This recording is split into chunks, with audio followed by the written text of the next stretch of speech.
Vice ganda, may naisip na dapat gawin ng gobyerno para sa mga estudyante at mga driver. Kilala si Vice ganda hindi lamang sa kanyang pagiging komedyante kundi pati na rin sa kanyang malasakit sa mga isyong panlipunan. Sa isang episode ng It's Showtime, nagbigay siya ng suhestyon na maaaring makatulong sa mga estudyanteng nagko-commute papasok sa paaralan. Habang nagho-host sa segment na Step in the Name of Love, napag-usapan nila ang tungkol sa mga baon ng mga estudyante. Dito, iminungkahi ni Vice ganda ang ideya ng libreng pamasahe para sa mga estudyante. Ayon sa kanya, kung hindi kayang itaas ng gobyerno ang sahod ng mga manggagawa, maaaring maglaan ng pondo para sa libreng pamasahe ng mga estudyante. Alam mo, parang bigla kong naisip, parang magandang project o batas, yung mga bata, yung mga estudyante. Wala nang bayad sa pamasahe. Tapos yung mga driver, ay claim na lang nila somewhere, kung ilan yung sumakay sa kanilang estudyante. Tapos gobyerno ang magbabayad ng pamasahe, ani Vice ganda. Para sa kanya, ang pamasahe ay isang basic na pangangailangan at hindi dapat ito maging sagabal sa baon ng mga estudyante na maaari nilang gamitin sa iba pang mga gastusin. Ang suhestyon ni Vice ganda ay hindi lamang isang ideya kundi isang pagpapakita ng kanyang malasakit sa sektor ng edukasyon at sa mga estudyanteng nagsusumikap upang makapagtapos.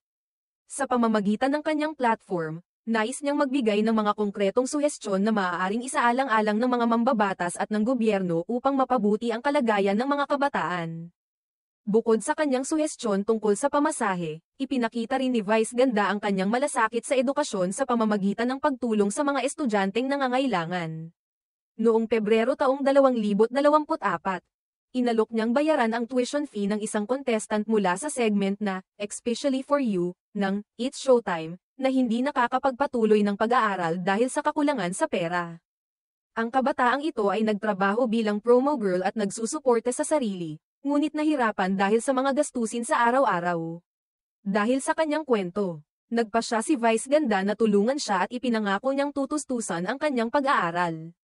I want to help you kasi kayong madlang people ang laki ng tulong niyo sa akin, ani Vice ganda. Ang kanyang hakbang ay isang patunay ng kanyang malasakit at dedikasyon sa pagpapabuti ng buhay ng mga kabataan.